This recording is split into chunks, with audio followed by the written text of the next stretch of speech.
As before, King Vikramaditya again reached that Shisapa tree.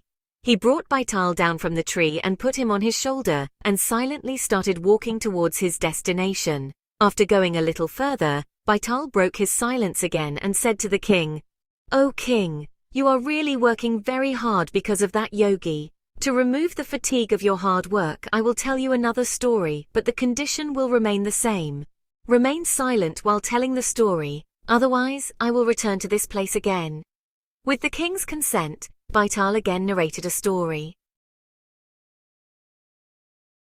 There was a village named Vrikshaghut in Angadesh which was given as a donation to the Brahmins.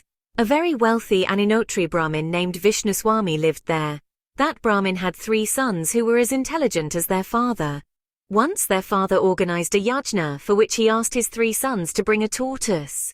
Obeying their father's order, his 3 sons reached a seashore to bring the tortoise. After getting the tortoise, the eldest brother said to the younger brothers, "Listen, brothers, I am disgusted by the foul smell and slickness of this tortoise. So both of you pick it up for father's yajna and take it and hand it over to father." On this his 2 younger brothers said, "If you hate it, why shouldn't we? So unless you cooperate in taking it, we will not take it." Hearing this, the elder brother said, "You have to take it with you. If you do not take it with you, then father's yagya will not be completed and you all will go to hell." Hearing this from the mouth of the elder brother, both his younger brothers laughed and said, "Brother, you teach us religion. Whatever is our religion in this age is the same as yours too." Hearing the words of his younger brothers, the elder brother became angry and said, "You people do not know my skill, that is why I cannot touch any disgusting thing." On this the middle brother said, "Why are you talking about skill? I am no less. I am more skilled than you." Then the elder brother said, "If that is the case, then the youngest among us should take this tortoise with us." Hearing this, the youngest one's moustache got raised. He said, "You both are fools. That is why you have such expectations from me. Don't you know that I am more clever than both of you? I am skilled in bed." Thus the 3 brothers started fighting among themselves, and leaving the tortoise behind, they set out towards the king of that region in his city named Vitankapur to resolve their dispute. He went inside the king's palace and narrated the entire incident to the king. Hearing this, the king said, "You 3 stay here. I will test you 3. I will take it." Then at mealtime the king called all 3 of them and asked his cook to serve them various types of dishes. Both the younger brothers started eating that delicious food, but the elder brother ignored the food and kept sitting with his face turned to one side. He did not even put a bite in his mouth. When the king himself asked him, "Arya, the food is delicious and fragrant, why don't you eat it?" he replied, "O king, this rice has the foul smell of the smoke of a dead body, that is why I don't feel like eating it even though it is delicious."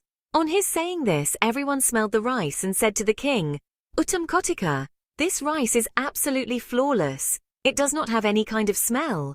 The elder brother Bojandaksh also smelled it but did not eat it.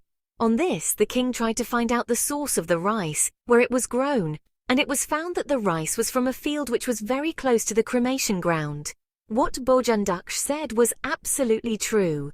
Dead bodies are burnt in the cremation ground. The smell of their burning had settled in the rice.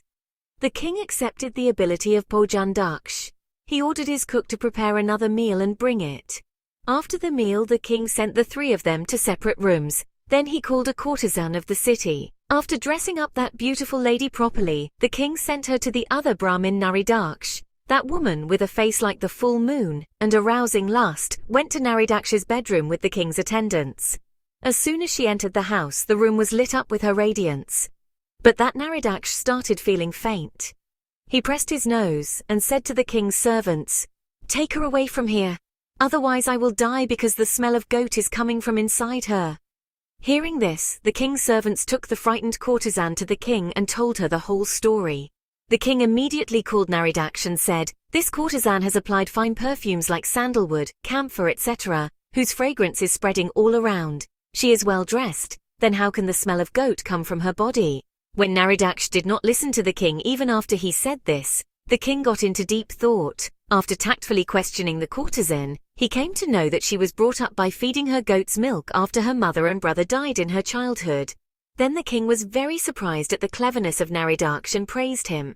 Afterwards he gave a bed to the 3rd Brahmin, who was Shayadaksh, as per his wish. There were 7 mattresses laid on that bed. In the precious room, Shayadaksha slept on a bed on which a washed and soft bedsheet was spread. It was just past half the night when he woke up from sleep and started moaning in pain, pressing his armpit with his hand. The king's servants who were there saw that a deep and hard stain of hair had formed on his body. When the servant went and told this to the king, he said, "You people go and see if there is anything under the mattresses or not." They looked under each mattress and found a hair lying under the last mattress on the bed. When it was brought and shown to the king was surprised to see the same mark on the body of Shayadaksha who had come along.